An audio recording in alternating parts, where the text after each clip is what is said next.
করে। পাঁচ ওয়াক্ত সালাতের পর ইমাম সাহেব যখন সালাম ফিরায় তখন আমরা প্রতিদিন এই আমলটা সকলেই করব ইনশাআল্লাহ। যাদের মুখস্থ নাই মুখস্থ করে নিব, যাদের মুখস্থ আছে আমরা মুখস্থ আমলটা করব, যাদের মুখস্থ নাই তারা কোরআন দেখে দেখে হলেও মসজিদের মধ্যে বসে আপনি আমলটা করে নিতে পারেন। হাদিসের কিতাব বুলুগুল মারাম, এই কিতাবের ৯৭ নম্বর হাদিস।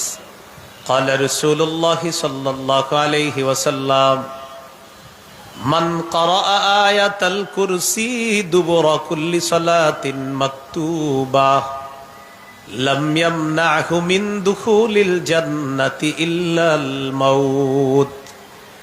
রাসূলুল্লাহ সাল্লাল্লাহু আলাইহি সাল্লাম বলেন, প্রত্যেক পাঁচ ওয়াক্ত ফরজ নামাজের পর কেউ যদি আয়াতুল কুরসি